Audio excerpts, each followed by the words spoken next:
అమ్మవారికి ఎంతో ఇష్టమైన ప్రీతికరమైన అన్నం పాయసం అనేది ఎలా చేస్తామో ఈ వీడియో చూద్దాము. చాలా సింపుల్గా చేసుకోవచ్చు. దీనికి కావాల్సిన స్టవ్ ఆన్ చేసుకొని ప్యాన్ పెట్టుకొని ఒక హాఫ్ లీటర్ చిక్కటి పాలు పోసుకోవాలి.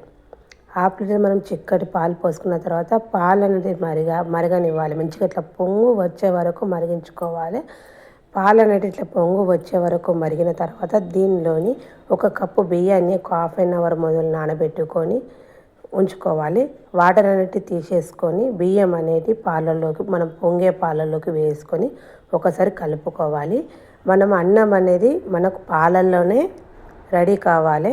మనం అన్నం వండి పాలలో వేస్తే టేస్ట్ అనేది రాదు, మనకు పాయసం అనేది టేస్ట్ ఉండదు. కాబట్టి మనము అన్నము హాఫ్ లీటర్ పాలలోకి మనము ఒక కప్పు బియ్యం వేసినాము. తర్వాత ఒక 10 మినిట్స్ తర్వాత చూసుకుంటే మనం ఒక్కసారి ఇట్లా చేతిలోకి తీసుకుంటే మనకు అన్నము అయిందా కాలేదో తెలుస్తుంది. ఇట్లా మెత్తగా అయితే అన్నం అయినట్టు. ఈ విధంగా అయిన తర్వాత దీనిలోకి ఒక కప్పు బియ్యానికి ఒక కప్పు చక్కెర వేసుకోవాలి. అన్నం అయిన తర్వాతనే చక్కెర వేసుకోవాలి. ఇట్లా మనం పాలల్లోకి ఒక కప్పు బియ్యం వేసుకున్నాం, ఒక కప్పు చక్కెర వేసుకొని ఒకసారి బాగా కలుపుకోవాలి. ఒక 10 మినిట్స్ మంచిగా సిమ్లో పెట్టుకొని కలుపుకోవాలి. ఇది టేస్ట్ అనేది చాలా బాగా ఉంటుంది.